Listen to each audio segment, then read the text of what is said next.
It was a normal Monday morning at the small corner restaurant that had recently started getting more attention. The place had a warm, welcoming feel, with the smell of fresh bread in the air and the sound of coffee cups clinking behind the counter. The manager, a woman known for her strong personality and perfection in everything she did, was already in the kitchen giving instructions before the staff even clocked in. She had built this place from the ground up, starting with almost nothing, and she treated it like her own child. The morning rush had just started when a man walked in quietly. He looked to be in his late 30s, maybe early 40s, wearing simple clothes that looked slightly worn. He held a small folder in his hands. The manager noticed him from across the room but didn't pay much attention at first. Many people came in asking for work and most didn't stay long. But there was something different about this man. When he finally reached the counter, he waited patiently for her to finish speaking to a supplier on the phone. When she turned to him, he smiled politely and said, "Good morning. I was wondering if you might be hiring." She looked him over quickly. He seemed quiet, polite, and maybe a little shy. "We might be," she said, wiping her hands on a towel. "Do you have any experience?" He nodded and handed her his resume. It was short, just a few lines about working in small cafes and restaurants in different towns. Nothing fancy, no references from big places, just simple, honest jobs. "All right," she said after glancing at the paper. "You can start with a trial shift tomorrow morning. We'll see how you do." The man thanked her, smiled again, and walked out. Something about the way he said thank you stayed in her mind longer than she expected. It wasn't just gratitude. It was relief. Almost like getting this small job meant more to him than she could understand. The next day, he arrived early, earlier than everyone else. When she came in, he was already wiping tables, arranging chairs, and checking the salt and pepper shakers. He greeted her quietly and got straight to work. He didn't talk much, but his actions spoke for him. Every move he made seemed careful, like he respected every corner of the place. By noon, she noticed something surprising. Customers liked him. He didn't try to charm anyone or make unnecessary conversation, but he had this calm way of listening. When someone asked for something, he didn't just bring it. He made sure it was exactly what they wanted. He'd notice when an older customer struggled to open a sugar packet and quietly open it for them without saying a word. When a child dropped a spoon, he'd replace it before anyone even asked. The staff started whispering about him by the end of the first week. "He's so quiet," one of the waitresses said. "I've never seen anyone work that hard without complaining." Another replied, "Yeah, and he never checks his phone. Not even once." The manager heard these things but kept her thoughts to herself. She liked that he didn't bring drama into the workplace. Still, she couldn't help but wonder who he really was. He didn't talk about family, friends, or his past. He didn't even mention where he lived, except that it was a small rented room nearby. One evening after closing, she saw him sitting alone at a corner table drinking water. Everyone else had already left. She asked him, "Why are you still here?" He smiled softly and said, "I like to make sure everything's clean before I go. It helps me sleep better." That answer made her pause. There was something about his tone. Not just politeness, but a kind of sadness that didn't need words. She nodded and went back to the office, though part of her kept thinking about him. Days turned into weeks. His work never slipped, not even once. Customers began to notice him too. Some even asked for him by name. "He's so kind," they'd say. "He reminds me of someone I saw on television once." The manager laughed it off. People always said strange things like that. Still, every now and then, she'd catch herself looking at him and thinking, "Where have I seen that face before?" One afternoon, a delivery driver came in with their usual order of supplies. When he saw the quiet man carrying boxes inside, he froze for a second. His eyes widened like he'd seen a ghost. The manager noticed but didn't say anything. The driver quickly turned away and signed the papers without a word. After he left, she asked her employee, "Do you know him?" He shook his head. "No, I don't think so." His answer was calm, but there was a flicker of something in his eyes. Maybe discomfort, maybe memory. She couldn't tell. Later that evening, while counting the register, the manager found herself replaying that scene in her mind. It wasn't the first time someone had reacted strangely around him. A few weeks earlier, a customer had done the same, stared too long, whispered something to their friend, and then looked away quickly. But she had brushed it off, thinking maybe he just had one of those familiar faces, The man continued to work quietly, never asking for a raise or special treatment. Even when other employees called in sick, he'd cover extra shifts without complaint. Sometimes he'd stay late just to fix a broken chair or mop the floor again if someone spilled something at the last minute. Once, when the manager asked why he didn't go home earlier like everyone else, he smiled and said, "It's peaceful here after everyone leaves. I like the quiet." She couldn't argue with that. There was something almost healing about the calmness he brought to the place. It made her own stress feel lighter. She started trusting him with more responsibilities, handling the register, opening the restaurant when she was late, even training new staff. Still, his quietness left a mystery hanging in the air. Nobody knew anything real about him. No family visits, no phone calls, no social media. He was just there, kind, humble, and hardworking. One morning, the restaurant was busier than usual. The manager was rushing between the kitchen and the dining area when she overheard two customers talking. One of them said, "Doesn't that guy look like, the man from that news story a few years ago?" The other replied, "Maybe. But what would someone like that be doing here serving coffee?" The manager frowned. She wanted to ignore it, but curiosity had already started stirring inside her. After they left, she looked over at him again. He was wiping a table, focused as ever, completely unaware of the conversation that had just happened. That night, when she locked up the restaurant, she sat in her office staring at his short resume again. There were no references, no last names of managers, just places that sounded like small-town cafes and diners. It didn't add up. A man that skilled, that disciplined, should have had a better record. Something told her he wasn't just another person looking for a job. The next day, a small moment made her think again. He was helping a customer who had trouble walking. The way he spoke to her, soft but respectful, wasn't the kind of thing you could fake. There was a depth to it, like someone who'd seen both good and bad sides of life and learned how to stay kind anyway. After the shift, she decided to test him a little. "You're good with people," she said while they were closing up. "You ever think of managing a place like this one day?" He smiled faintly. "I've managed before," he said quietly, then changed the subject so smoothly that she almost missed what he said. Later that night, lying in bed, that single sentence echoed in her head. "I've managed before." What did he mean? Was he talking about another restaurant? Or something else entirely? As days passed, the feeling grew stronger. The staff had accepted him fully, but she couldn't shake the sense that there was more to him. Much more. His calm confidence, the way he carried himself, even the way he spoke, it all felt like someone who had once lived a very different life. Still, she never asked. Maybe it was fear of ruining the peace he brought to the place. Maybe she thought if he wanted to tell his story, he would. So she left it alone. But deep down, something told her the truth would come out one day. And when it did, nothing in that little restaurant would ever feel the same again. The restaurant had slowly become a favorite spot for locals. People didn't just come for the food anymore. They came for the feeling the place carried. It was warm, peaceful, and had a strange sense of comfort that made everyone want to stay longer than they planned. The manager was proud of how far the restaurant had come. Every morning she arrived before sunrise, going through the same routine, checking supplies, turning on the lights, and brewing the first pot of coffee. Lately, though, she didn't have to do everything alone. The quiet man she had hired a few weeks ago always showed up early, sometimes even before her. She often found him sweeping the front porch or polishing the counter before anyone else walked in. She had learned that his name was Daniel, but beyond that, she still knew almost nothing about him. He worked hard, never complained, and treated everyone with respect. There wasn't a single person in the staff who disliked him. In fact, they all seemed to feel calmer when he was around, but still there was something about him that kept her wondering. It wasn't bad, just mysterious. Sometimes, during slow hours, she'd catch him staring out the window as if his mind was somewhere far away. Once she asked what he was thinking about. He smiled gently and said, "Just life. How strange it is, how it changes without asking us." She didn't know what to say to that. His words sounded simple, but there was a deep weight behind them.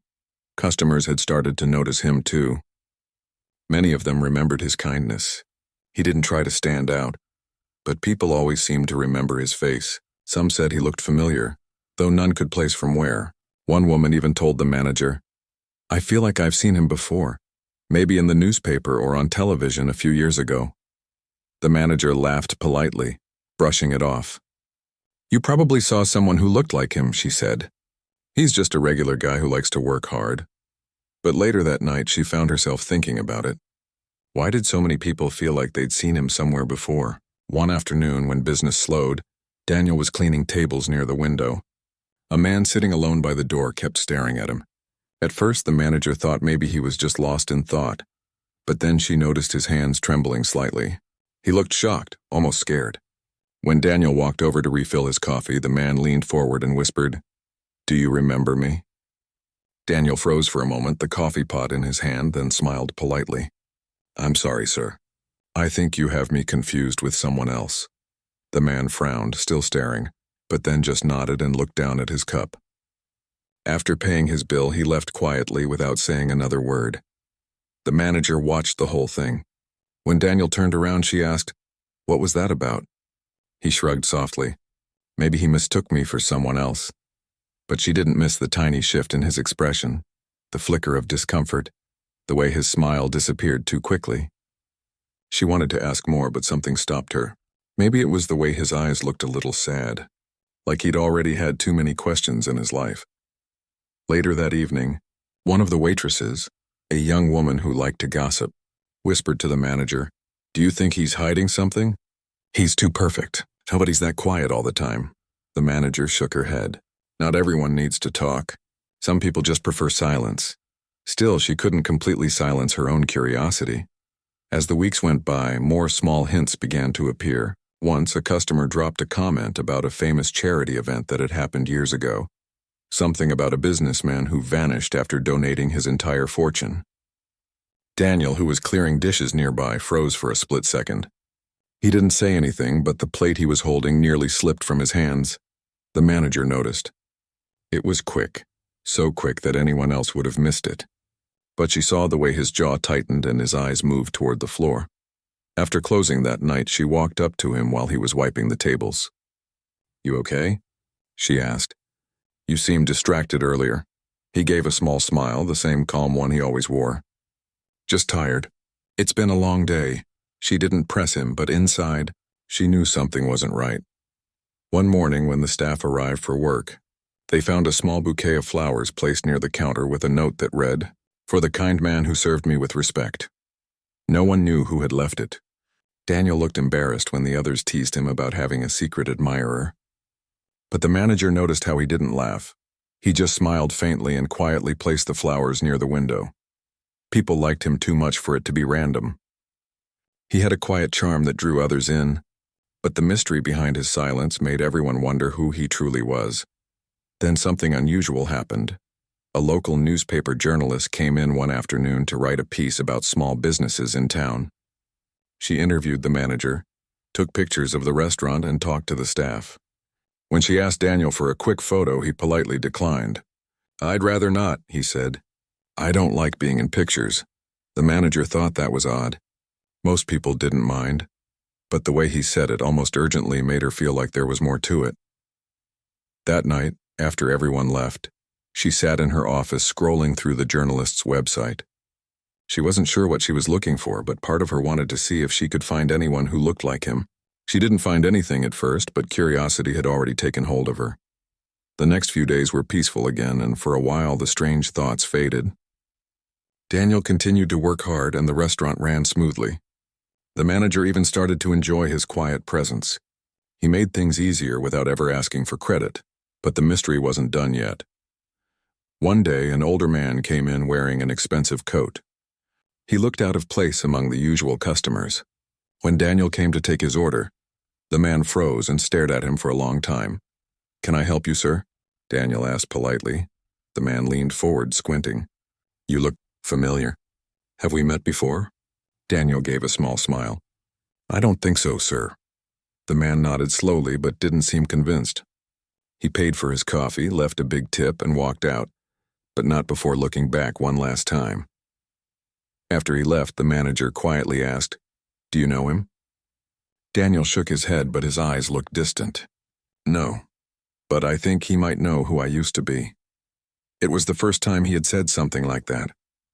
The manager didn't respond right away.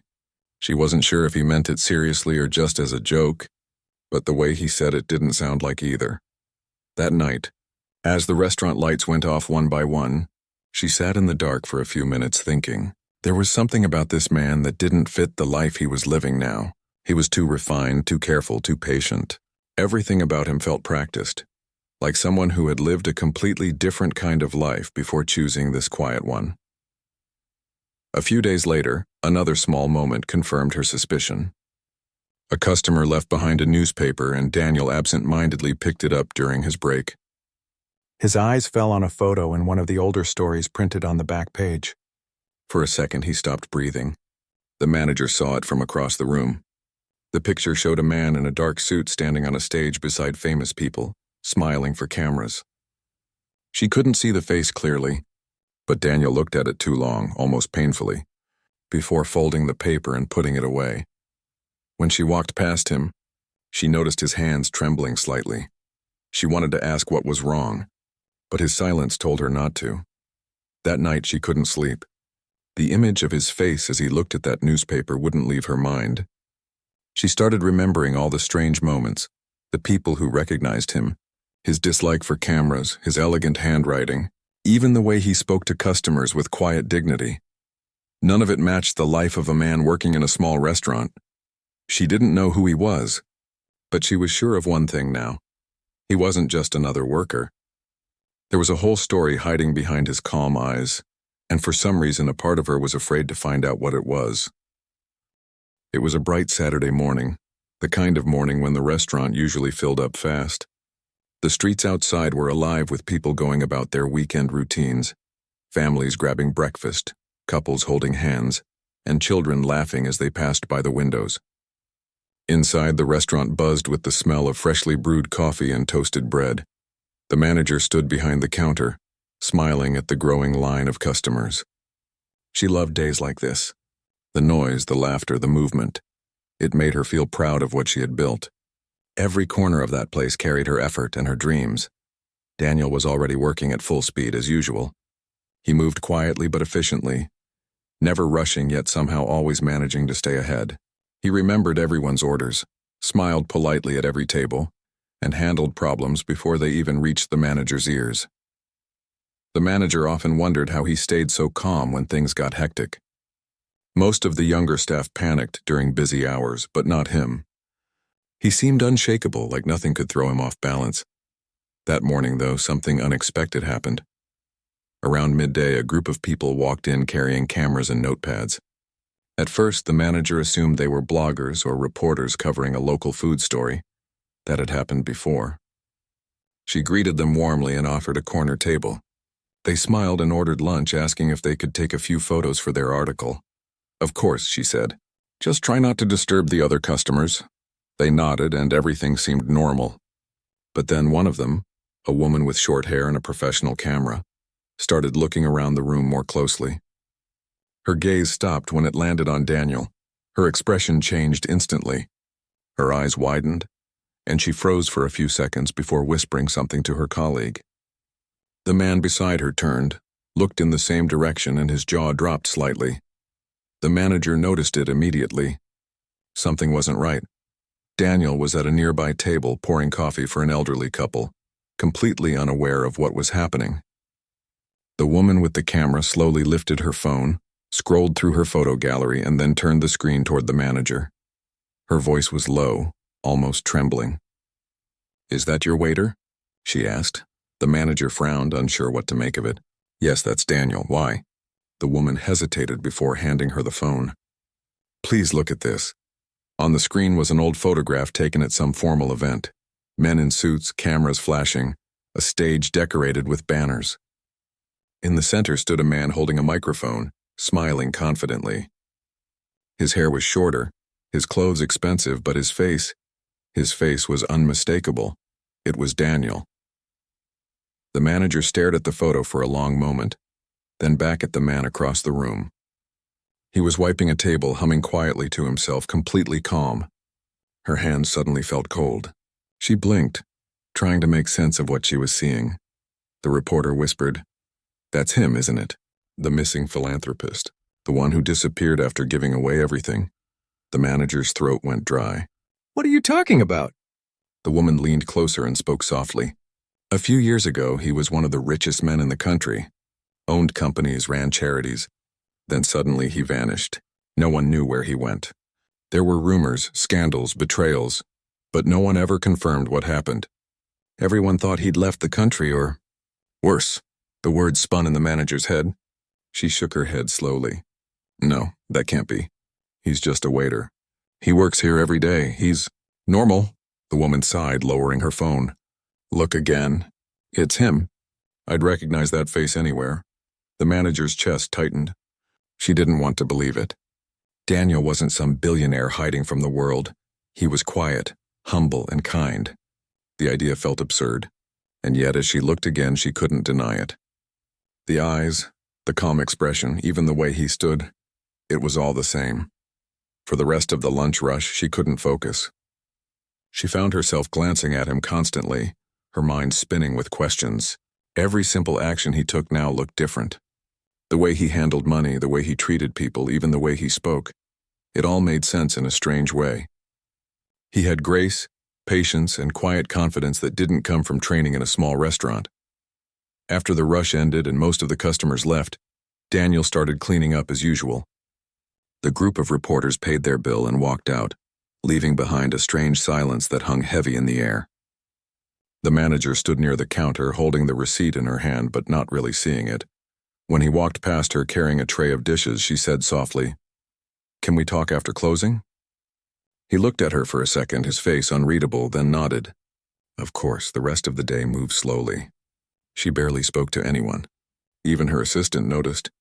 "Are you okay?" "You look pale," they said. She just nodded, pretending to be fine. But inside, her heart wouldn't stop racing. When the lights dimmed and the last customers left, Daniel quietly locked the door and began sweeping the floor. The manager stood by the counter staring at him. Finally, she said, "Can we sit for a minute?" He put the broom aside and joined her at one of the corner tables. The restaurant was silent now, except for the hum of the refrigerator. For a few seconds, neither of them spoke. Then she took a deep breath and said, "Someone came in today. A journalist." She showed me a photo. He looked up slowly, his expression calm but his eyes distant. "She said it was you." The manager continued, her voice trembling. "She said you're someone who disappeared years ago. Someone everyone was looking for." He didn't speak. She swallowed hard. "Is it true?" He sighed softly, then leaned back in his chair. His eyes wandered toward the dark window where the reflection of the streetlights flickered faintly. For a long moment he said nothing. Then quietly he nodded. "Yes," he said finally. "It's true." The room felt colder suddenly. The manager's fingers tightened around her cup.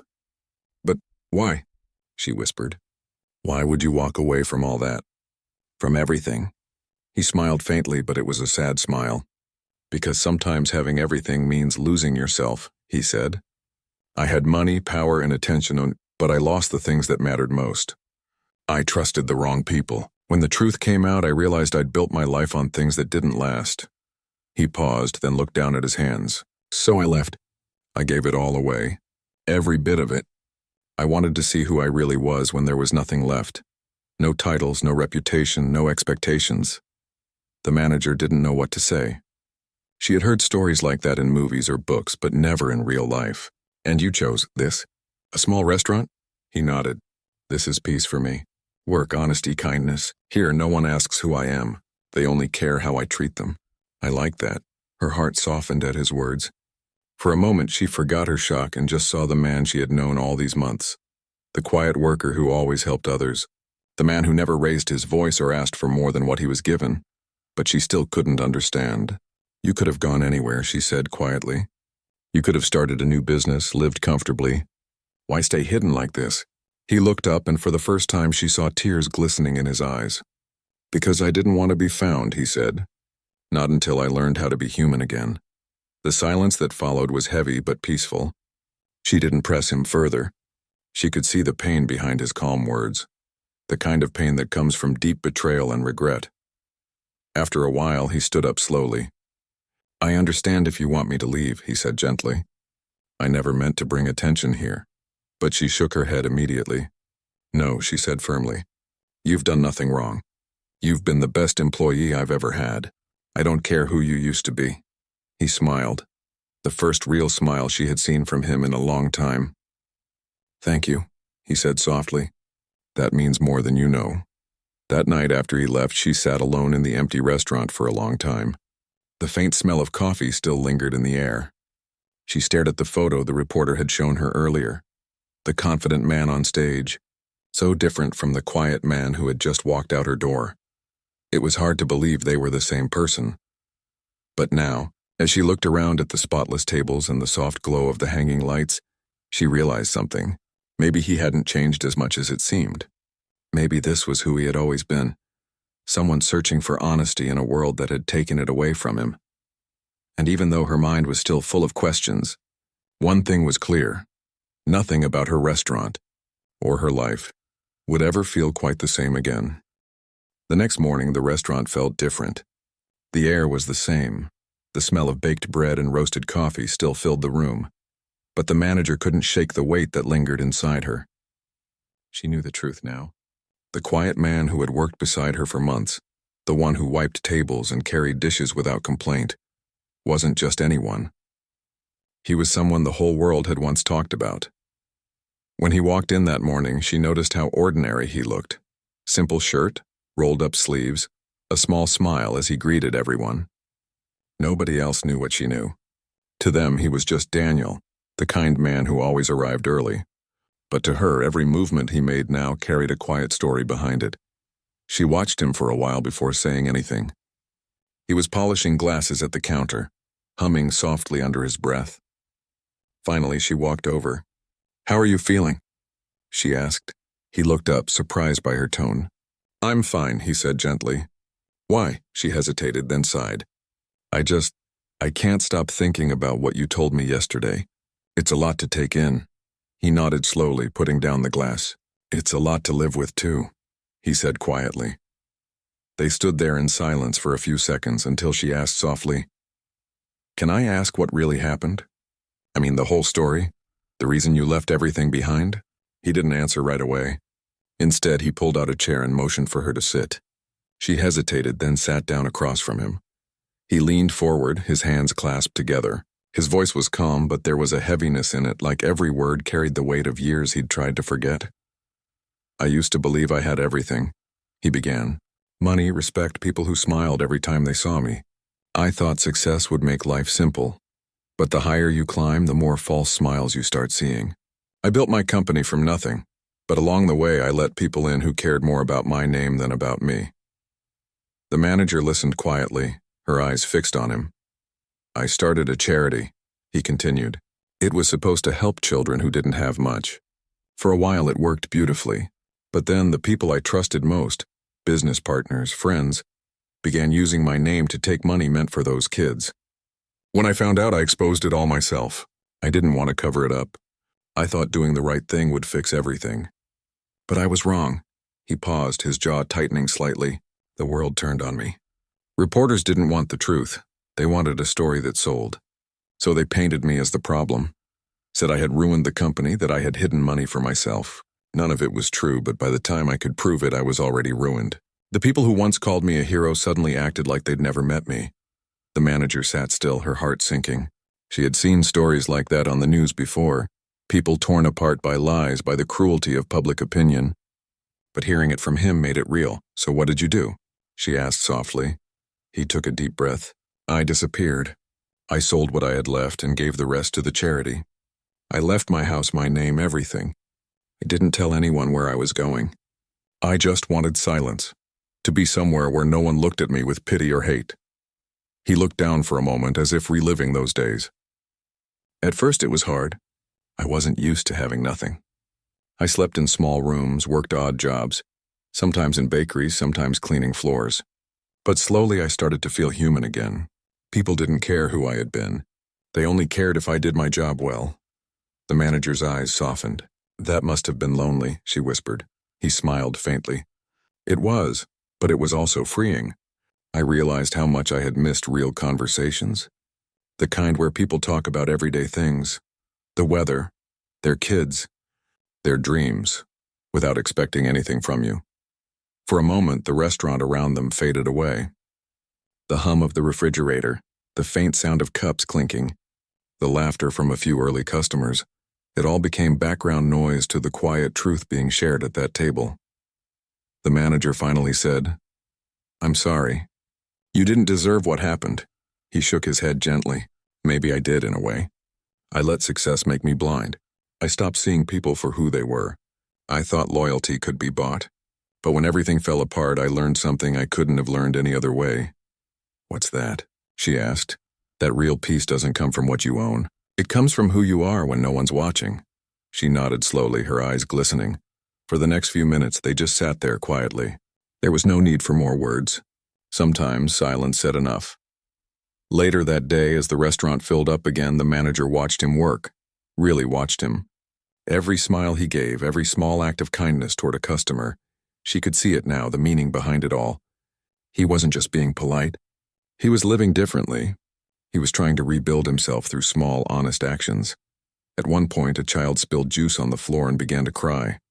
Daniel knelt down, cleaned it up without a word, and handed the child another drink with a gentle smile. The mother thanked him, embarrassed, but he simply said, "It's okay. Accidents happen." The manager's chest tightened. That was who he really was. A man who had learned the value of kindness the hard way. As the day ended, one of the waiters mentioned something that made her pause. "You know, ever since he started working here, tips have doubled. People just feel better when he's around." The manager smiled faintly. "Yeah," she said softly. "He has that effect." That evening, after everyone had gone home, she found him sitting in the corner booth, quietly sipping tea. The restaurant lights were dim, casting a soft glow around him. She walked over and sat across from him. "I've been thinking," she said. "You might not want attention, but people are going to find out eventually. The journalists who came yesterday, they won't just let it go." He nodded slowly. "I know. So what will you do if they find you again?" she asked. He looked thoughtful for a moment, then said, "Maybe I won't run this time. Maybe it's time to stop hiding." The words made her heart skip. "You're ready?" "I don't know," he admitted with a small smile. "But maybe that's the point. You can't stay invisible forever. I think I've learned what I needed to. If my story can help people understand what really matters, maybe it's worth facing again."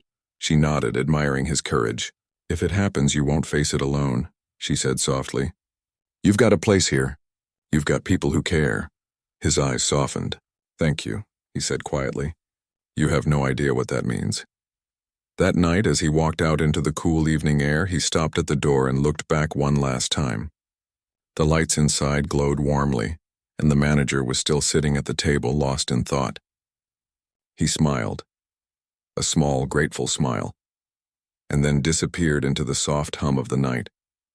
When she finally locked up and turned off the lights, she stood for a moment at the door, staring out at the empty street. The truth about who he was still felt unreal, but somehow it didn't change the way she saw him. If anything, it made her respect him more. In a world where so many people pretended to be something they weren't, he had walked away from everything, not to hide, but to find peace. And that, she thought, was something very few people would ever have the strength to do. She knew the next few days might bring trouble. If the reporters came back, if people started asking questions, things could get messy. But deep inside, she also knew one thing. Whatever happened next, she was glad she had met him, because in his quiet way, he had reminded her of something important, that no matter how broken life gets, it's never too late to start over, to choose kindness, and to live with honesty again. And as she turned the key in the lock, she whispered softly to herself, "Sometimes, the people who seem most ordinary are the ones with the biggest stories." Days passed and everything in the restaurant seemed to return to normal, at least on the surface. The tables were still filled with laughter, the smell of freshly brewed coffee still drifted through the air, and the soft sound of clinking plates carried a sense of calm. But underneath that calm, something had changed. The manager couldn't stop thinking about him, about the truth he had shared, about the calm way he carried the weight of his past. Every morning when she saw him walk in, she felt a quiet sense of admiration. He worked the same way as always, never drawing attention to himself, never hinting at who he used to be. If anyone had guessed, they would never believe it. But one morning she noticed something different. He seemed distracted, lost in thought. Usually he greeted everyone with a smile, but that day he moved slower, quieter than usual. She watched as he carefully arranged the chairs and wiped the counter, his mind clearly somewhere else. During the lunch break, she sat down across from him. "You okay?" she asked gently. He gave a faint smile. "Yeah, just thinking." "About what?" He looked down for a moment, then said softly, "About what comes next." She felt her stomach tighten. "What do you mean?" He leaned back in his chair. "The world has a strange way of finding you when you least expect it. Yesterday, someone came to see me after work. A journalist." Her eyes widened. "What, here?" He nodded slowly. "He said he'd been looking for me for months. Said he knew where I'd been working, and that people deserved to hear my side of the story. He promised it would be fair this time." The manager felt her chest tighten. "And what did you say?" "I told him no," he said quietly. "I'm not ready. I don't think I ever will be." She nodded slowly. "That's understandable. But," he continued, his voice thoughtful, "he said something that stayed with me. He said, you can't heal in hiding. The truth doesn't set you free until you let it be seen." The manager sighed. "Maybe he's right. You've spent so long running from the noise, but maybe it's time to let people know the real story. Not the version they wrote, but the truth." He was silent for a long time, staring out the window. The sunlight fell across his face, highlighting the quiet exhaustion in his eyes. "I've thought about it," he said finally. "But I don't want to go back to that world. I don't want money, fame, or interviews. I just want peace." She smiled faintly. "You've already found peace here." He nodded. "Maybe. But peace built on running away never lasts." They both fell silent. In that silence, she could feel the weight of his thoughts, the pull between the life he had escaped and the truth he couldn't avoid forever. That evening, after closing, he stayed behind as usual, helping her clean up. When they finished, he walked her to the door. The night air was cool, and the city lights shimmered softly across the street. Before she got into her car, he said quietly, "Thank you." She frowned slightly. "For what?" "For not treating me differently. For seeing me as a person, not a name or a story." She smiled gently. "You don't have to thank me for that. You earned that by being who you are." He nodded, smiling faintly. "Still, I needed to say it." She waved goodbye, not realizing that would be the last time she'd see him for a while. The next morning, when she arrived at the restaurant, his apron was folded neatly on the counter. A small note rested on top of it. Her heart sank as she picked it up and began to read. "I've always believed that life gives us second chances when we're brave enough to start over. This place gave me that. You gave me that. But I can't stay hidden forever. It's time to face the world, not to clear my name, but to live honestly again. Please don't worry. I'll be fine. Tell everyone thank you for letting me be ordinary again, even just for a while." Her hands trembled slightly as she read it. The note ended with his initials written simply. No goodbye, no promise to return. Just a quiet ending, the kind that said everything without needing more words. She stood there for a long time, staring at the empty counter where he used to stand. The other employees came in and asked where he was, but she just smiled softly and said, he had something important to take care of. In the days that followed, she couldn't stop thinking about him. Every small thing reminded her, the way he always arranged the sugar jars perfectly, the way he'd hum when cleaning, the way he spoke kindly to every customer. His absence left a space in the restaurant that couldn't be filled. A few weeks later, she was locking up when she noticed an envelope slipped under the door. There was no name on it, but she knew right away who it was from. Her heart beat faster as she picked it up and carefully opened it. Inside was a short letter. "I spoke to the journalist. We sat down for hours, and for the first time I told the whole truth. Not the story they wanted, but the real one. He listened, really listened. I don't know how people will react, but I feel lighter. I'm not hiding anymore. I wanted you to know first because you were the one who reminded me what honesty feels like. You gave me a place to breathe again, and that gave me the strength to face what I ran from. Please don't worry about me. Whatever happens now, I'm at peace. Take care of the restaurant. It's more special than you think." The manager folded the letter carefully, tears stinging her eyes. She didn't know where he was or what would happen next, but she felt proud. proud that he had found the courage to stand up again. A month passed, then two. Life at the restaurant slowly returned to its rhythm. But one afternoon, while she was scrolling through her phone, a headline caught her eye. Her breath caught as she read the words, "Former businessman speaks out after years of silence. I just wanted to live as a normal man again." The article was everywhere. It wasn't cruel this time. It was kind. The tone was different, respectful. It spoke about his charity, his honesty, and how he had lost everything because he refused to lie. The journalist had done what he promised, told the real story. There was even a picture, him sitting outside a small cafe looking calm and free. The manager smiled through her tears. The world had finally seen him for who he really was. That evening, the customers in the restaurant started talking about the story too. Some of them showed her the article. "Can you believe it?" one woman said. "He seems like such a good man. I hope he's doing okay." The manager smiled softly. "I'm sure he is," she said quietly. Weeks later, one morning, she found a postcard slipped under the door again. This time it had no letter, just a picture of a quiet seaside town. On the back, there was a single sentence. "Thank you for believing in me when I couldn't believe in myself." She read it over and over, smiling through tears. She didn't know where he was now. Maybe traveling, maybe helping others, maybe just finally living the quiet life he always wanted. But she knew he was okay. From that day on, the manager kept the postcard in a small frame behind the counter. It wasn't for display, just for her. Every time she looked at it, she remembered the man who had once come to her restaurant with nothing but a quiet smile and left behind something far more valuable. A lesson about kindness, truth, and starting over. Years passed.